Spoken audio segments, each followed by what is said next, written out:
Welcome everybody to our September Cabinet. We're a slightly different week than we normally are. We would normally be in the council chamber, but we have kindly donated that to joint scrutiny for Inner North East London Health. And I hope they enjoy the room. I know that they're conducting quite an ambitious agenda this evening. So very happy to be here. I think it's probably our second or third in-person cabinet meeting. As always, it's a juggler's check between the virtual group view and colleagues in the room. And also, you can see the unusual angle. I've got some colleagues I have to turn my back to, and I apologise to them. The meeting will be live streamed. As always, we'll hand out either virtually or physically to speak with the chair and decision.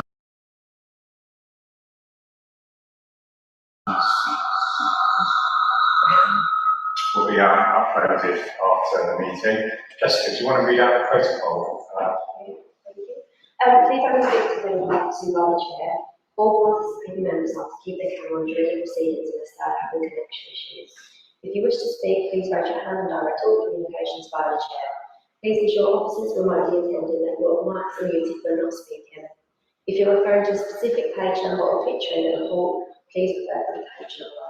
If you're having technical difficulties, please use the chat function in the Google Meet to alert the meeting. Please do not use the chat function to put formal questions to the committee or to make other comments. And if persistent destructive behaviour will result in removal from the meeting. Thanks, Jessica. Obviously we don't have a cabinet meeting in August, and back in the old days there'd be an expectation that there was a recess and people weren't working. That's never been the case for council officers. And obviously we provide services to our residents. It's certainly not been the case, I don't think, entirely for members either. I'd just like to highlight the incredible work that Young Hackney and our partners did over the summer programme. I know that Brownwood and Council Woodley played a very active part in the 10th anniversary celebrations for Young Hackney, and some absolutely incredible images of our adventure playgrounds. Brownwood and I went to a really important inclusive picnic, met some members of the Youth Parliament, but all of that activity to keep our young people safe, to help them recover from the pandemic, and celebrate all of the achievements of Young Hackney in our different settings. I think it's been absolutely wonderful, and obviously thank all the officers who were involved in that work. We also had the traditional GCSE and A-level results days, an incredible achievement from our residents and young people, and I thank all the teachers and families that supported their young people to succeed. Yesterday I had the absolute privilege of attending the Hackney Carnival Gala, and I think up until very recently we had the amazing flags outside, and they might still be outside in Town Square. Another great Herculean effort to make sure that our culture, the arts and our diversity is celebrated at the Hackney Empire, but also celebrated online. I understand the pop-up event on Saturday, and next weekend we turn our attention to sound stages and further online programming around the carnival. And just before the summer break, we launched the Hello Again Hackney campaign, which again encourages people to engage with the local economy and cultural organisations. There'll be further announcements around that work and opportunities for residents and institutions to celebrate our boroughs you would expect. As we all know, the pandemic continues. Coronavirus hasn't gone away, and there's some very sobering statistics that the council have been putting out. Around 90%, I think, of those residents that are in hospital are people that haven't received their first and second doses of the vaccine. It's still incredibly important that we support the local vaccine effort. We know this week we're going to see the cohorts change, boosters announced. There's still a long way to go to get everyone that's eligible vaccinated in Hackney. I'm really pleased with the work the council continues to do to support the NHS and all of the volunteers that we recognised at full council back in July with the Freedom of the Borough, but we can't afford to not continue that vaccine rollout effort. I think it's incredibly important that we do so, and anyone that looks at coronavirus statistics will see a mixed picture, some positives in there, but also some more disturbing trends.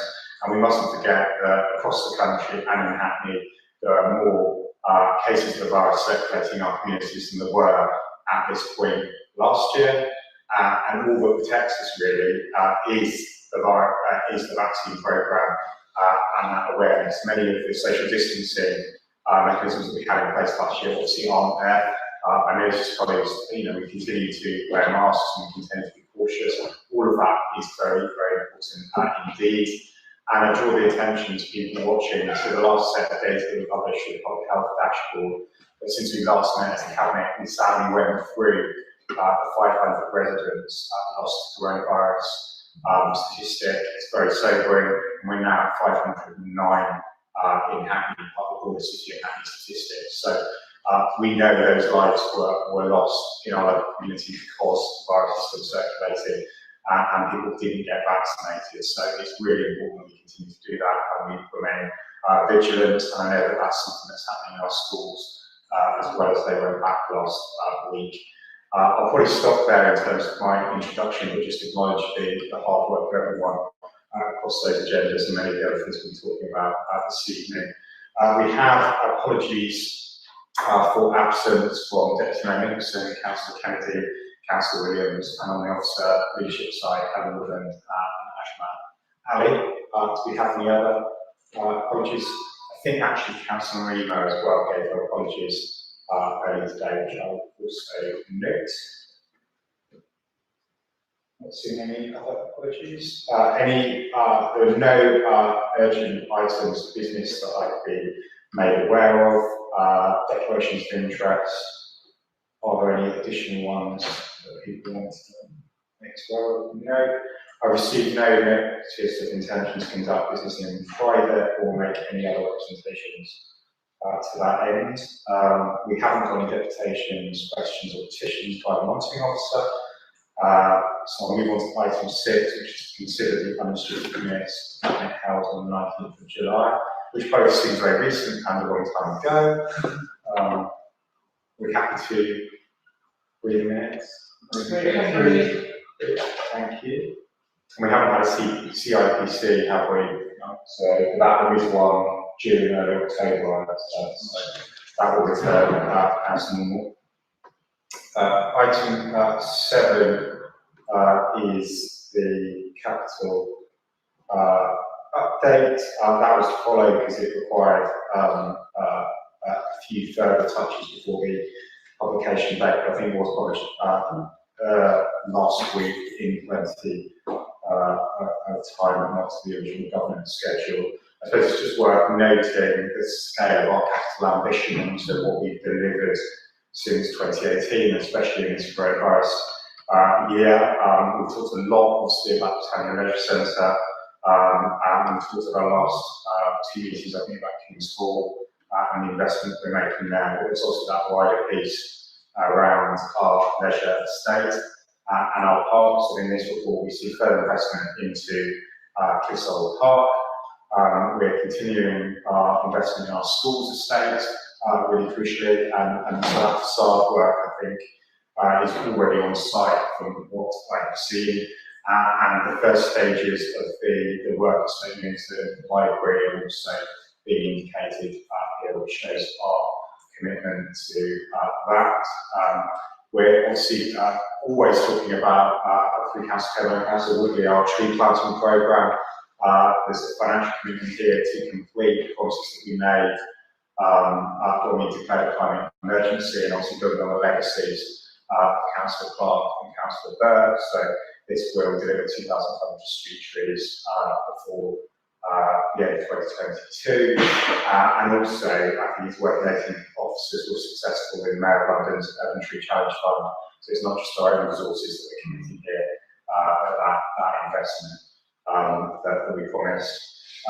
It's often unsung, but we sort of start doing maintenance services, and as part of the £12 million worth of contracts with in-source, and this makes good on our commitments to invest in the equipment workshops in London Fields, living up to the standard that we continue to run that service in-house.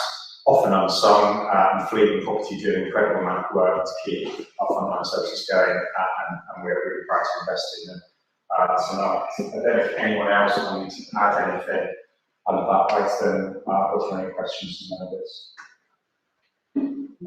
That's my problem. Just to say that, just to thank officers and colleagues for the hard work to remain aspirational for our residents through some of the most challenging times, and just so pleased that I could be part of the authority that remains ambitious for our residents. And thank you for your leadership on that.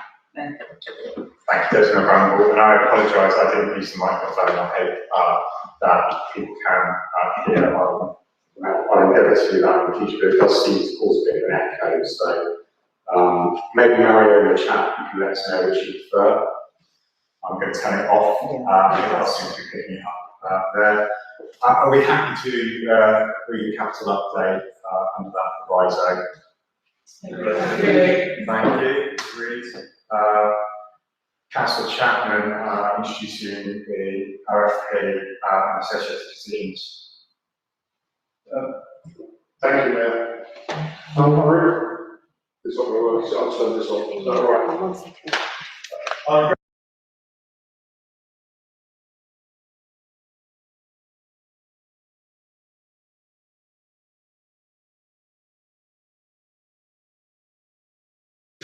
Right, yeah, that's right, it's 3.9, which is last month. While we're not regarding this as an emergency situation, the council does remain in with a sound financial position. It's important that timely action is taken to bring this back into the budget so that it doesn't get worse. The management team has looked at this already. There are some proposals set out in 2.5 of the report, a number of issues inside the expenditure, and we will be reporting back on those to the next RFP next month. The report also recommends that the extension of the lease on to Clarion Housing, details of that set out in 0.27 to 9 of the report. We're asking to agree that and the appropriate delegations to go with that. So I think the report to cabinet. Thank you, Councillor Chapman.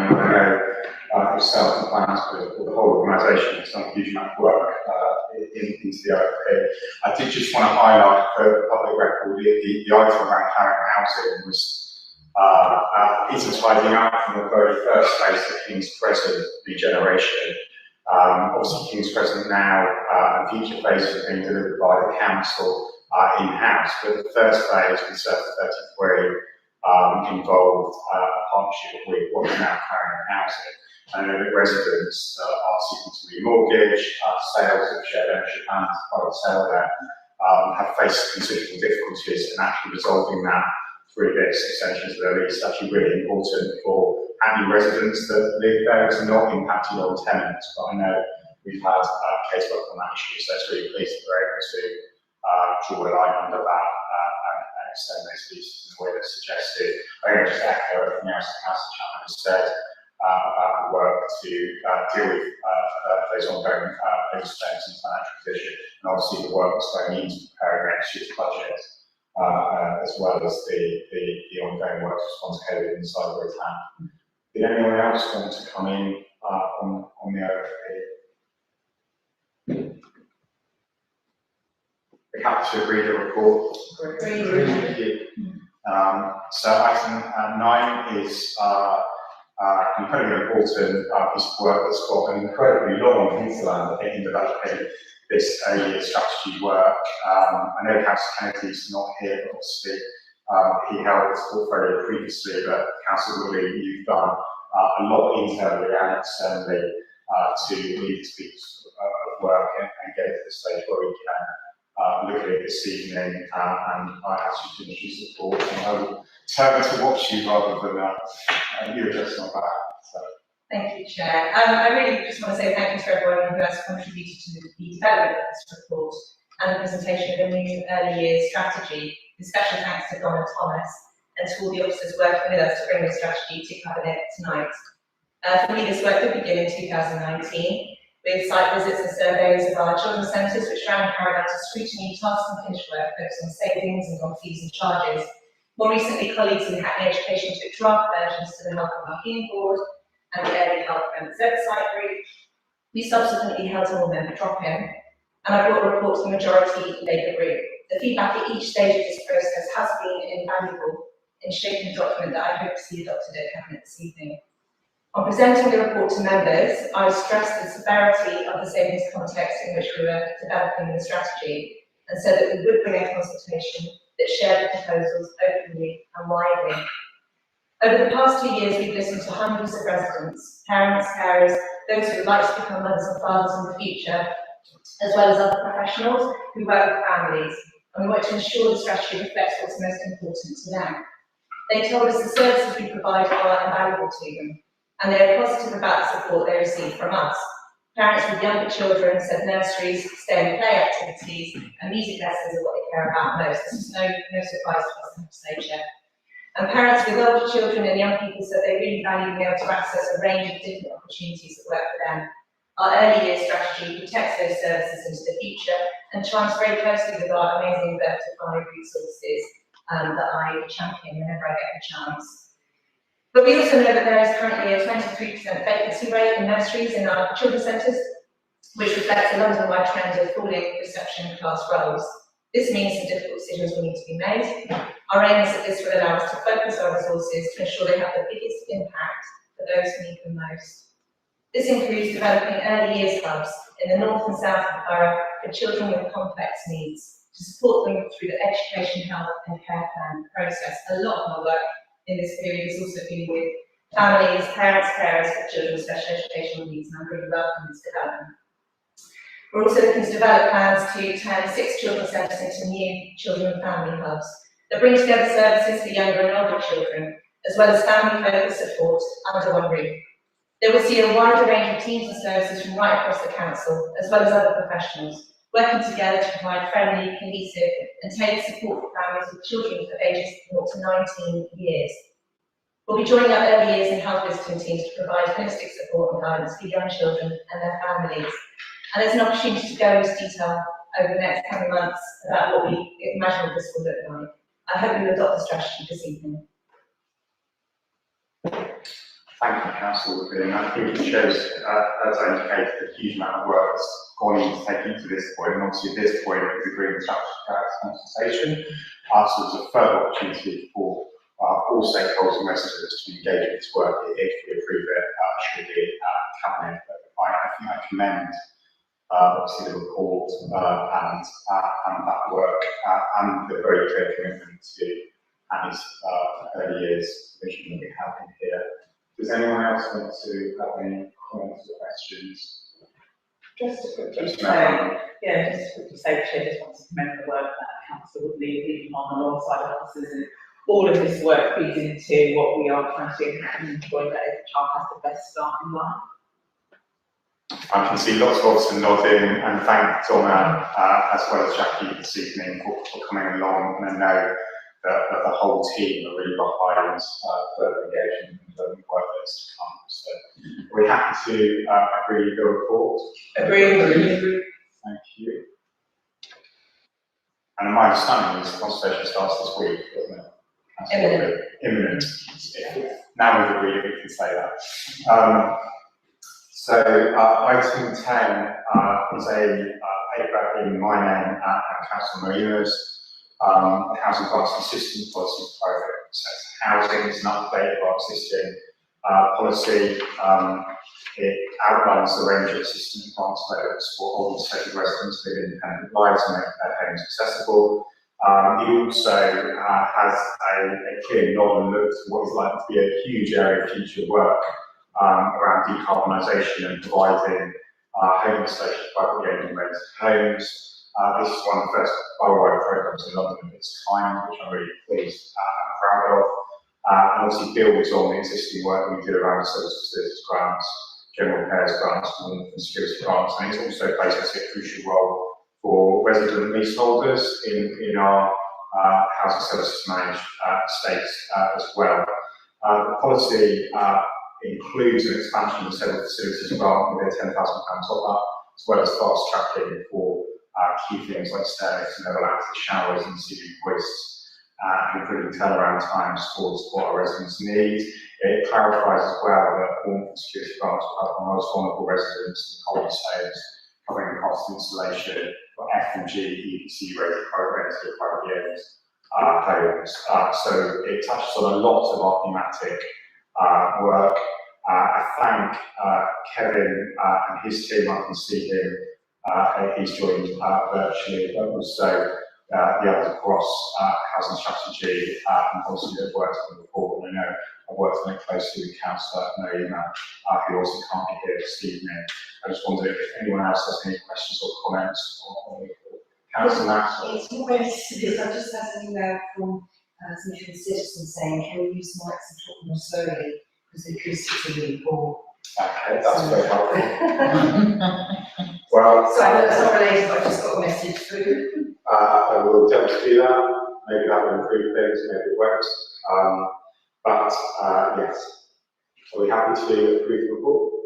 Agreed. Thank you. Item 11 is land appropriation report. I'm introducing on behalf of Deputy Mayor Nicholson. It, I think, signals a really good piece of housekeeping from the regeneration team around the various regeneration schemes that we have delivered over the last decade. And colleagues will be familiar with our land appropriation reports that come through here, adopting sites for planning purposes. It's absolutely right that when the development work completes, we'll see return those sites to the HRA, and that is what this report seeks to do. It touches on schemes in Brownsville, Victoria, Happy Central, Happy Downs, Scotland, Shoreditch, Honiton and Kings Park, and also make sure that we're really clear on our commitments around council housing land for council payments. We've made clear all the way along through this process. I think as we continue to develop our programme, it will become more common that we see the reports going in both directions. And thank the housing generation team and Mr. Travis joined us this evening for his work on this report. Obviously, Deputy Mayor Nicholson signed off the report. I don't know if anyone has any questions or comments they want to add. We're happy to agree with recommendations. Thank you. So I hope that has improved the acoustics. Dr. Akipo is going to join now. Apologies that Councillor Kennedy is not here to join me into this report as well. As is common, but welcome again. You're still both in person and virtual meetings. Over to you, Dr. Cooper. Thank you. Can you hear me clearly? Yes. Fabulous. So, as usual, here we have the annual report of the Safeguarding Adult Board. I would like to note that last year was probably the most challenging year we've had, not just because of the effects of the pandemic in terms of safeguarding activity, but obviously the cyber attack. However, I'm pleased to be able to say that due to the fantastic work of the members of the board and officers, we've maintained our statutory duties and responsibilities in terms of monitoring the safeguarding work of key partners in the borough, as well as delivering 2 safeguarding adult reviews that have been very topical and have contained a lot of learning for the partnerships in terms of moving forward. So as well as the work of the board, there has been the work in conjunction with this Community Safety Partnership and the Children's Safeguarding Partnership on transitional safeguarding, and despite the limitations, we have maintained a preventative work programme with the Safeguarding Adults Week. There are certain areas of work that we haven't been able to progress, mainly around engagement and case file audit, but I think what we've tried to do is include in this current year's plan, trying to pick up from the areas that we have not been able to progress in terms of priorities for this year, which are also contained in the report. I'm happy to answer any questions coming from colleagues, but hopefully that the report provides some assurance to Cabinet around the role of the board and delivery during this last year. Thank you, Mayor. Thank you, Dr. Cooper. And obviously, as you've highlighted, I think the 2 safeguarding adults reports were really important. I think they've been taken incredibly seriously by the whole organisation, and just thank you for the sensitivity at which those two pieces of work have been done. And I know not easy given COVID and moving to sort of virtual engagement and making sure that it can be done in a way that was as inclusive as possible, while obviously within the legal constraints. One thing I've just noticed in going through the report is that the actual report isn't available publicly through this meeting, and the link doesn't work in the PDF. So I think if we can fix that when we publish the minutes, that would be incredibly helpful. Dr. Cooper, sometimes this report then goes to the Health and Wellbeing Board for a more discursive discussion. Is that sort of planned in the work programme for the author? And can I also extend an invitation to sort of meet informally with Cabinet, where we can perhaps explore in greater detail some of the conclusions in the annual report? Because I think normally we try to do that before we move it for formal noting, and I think just because of governance timetables, we haven't been able to do that, but I really welcome the opportunity to go into more detail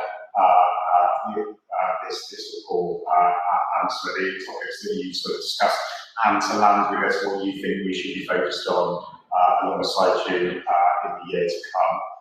Are there any other questions or comments that people want to raise? And then I might just go back to you, Dr. Cooper, just to check on the Health and Wellbeing Board for you. Just to say, Chair, just to thank officers and Councillor Kennedy. As you know, there's always been ongoing work for the children and adults and children's social care to work closely on the work that's doing through transition, and those relationships and work, I think, just they built upon it really well through the pandemic and some of the cyber attacks. I just want to acknowledge the work of officers and Dr. Cooper at this time, and Andrew Gamble, who's the Safeguarding Chair of the Young People Board. Thank you. Dr. Cooper, sorry. Thank you so much. I think despite the challenges, work has progressed, which is really positive. In terms of the Health and Wellbeing Board, I believe we have been invited and happy to go through in more detail some of the findings, both there and also at a further meeting, because I would say that both Safeguarding Adult Reviews provide significant learning, which has already been and continues to be responded to by partners in Hackney as it should be. That is the whole point of undertaking the Safeguarding Adult Reviews, is to generate learning and that learning to promote change, and some very positive outcomes in terms of shifting the way particularly homelessness and self-neglect and fire deaths have been responded to locally. So I think we have learnt and continue to learn in a productive sense across the partnership. But yes, absolutely fine to come back and have further conversations. And I do understand. Apologies for the link not working. I will check that out with colleagues. But thank you for your time tonight. Thank you. I know that you're working with Councillor Ette and Betty Aronson beforehand, but that work goes on in the service, and actually it's been a really valuable process to improve the accountant's model around mental health and the joint active services around our homeless population. And that work continues, and I think we would want to sort of revisit those topics with you either at Health and Wellbeing Board or beyond. So thank you very much indeed. Are we happy to know the report? Yes. Thank you. Right, so item 13 is the Integrated Commissioning Subcommittee Terms of Reference amendment. I'm being told I'm introducing the report in Councillor Kennedy's stead. That's fantastic news to me. I don't know if the officers could assist with that item, just to provide some further context beyond Andrew. Thank you, Mr. Mayor. Just to explain to Cabinet that this is part of our ongoing constitution review group work, looking at terms of reference for different committees across the council. The Integrated Commissioning Board was subject to some changes that were discussed with the Integrated Commissioning Board itself to reflect changes in the NHS structures across the North East London CCGs. This report just asks Cabinet to give the approval to change that subcommittee terms reference to reflect those discussions at the LTP. Thank you. And I do recall signing off the paper, but I hadn't realised it was coming in this way. So, and I think that tidying up is really valuable. So thank you, Andrew, for that clarification. And apologies for misremembering. I joined Fitbits with a meeting. I look forward to being in Fitbits with that being pitched. But we're happy to agree those changes. And as you said, they've been discussed with Council Kennedy as well. Thank you. Item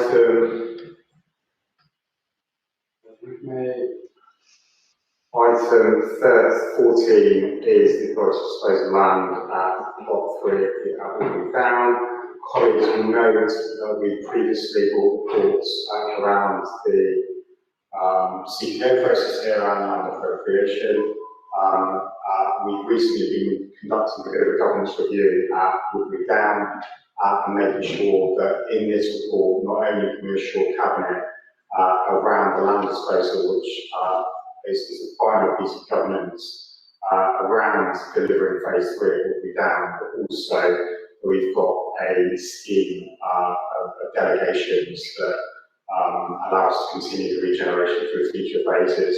I think it's really important that obviously, while I welcome that delegation, I've asked to make sure that we're kept informed of the use of that delegation going forward, but not put artificial obstacles in the way of delivering regeneration. There is also incentive item 22, which colleagues will have read if they wish to make that part of the report or refer to it. We need to do that at the end of the meeting with exempt business, but if we don't need to make reference to it, then obviously we don't need to do that. We can cover it all under item 14. Having been up and we'll be down today and seeing the phase 2 new social rented homes with ward councillors and local residents. A huge amount continues to be achieved up there, and I know Berkeley Homes and Genesis are really keen to get on site and deliver phase 3, and this is the final obstacle to do that. But it's absolutely right, we've done financial due diligence over this phase of scheme. I hope the government's background is clear for people viewing the report, also Cabinet colours. Thank Chris and also the finance and property teams for getting into this stage as well. Are we happy to read the report? Great. Thank you. Item 15, there are none items of urgent. Dates of future meetings, Cabinet, I think are set out, and we've been made aware of them previously. I just referenced the exempt items. I don't think, given that colleagues want to discuss it, we don't have to move into exempt business. So that draws meetings for happy close. Thank you, colleagues. Thank you, Chair.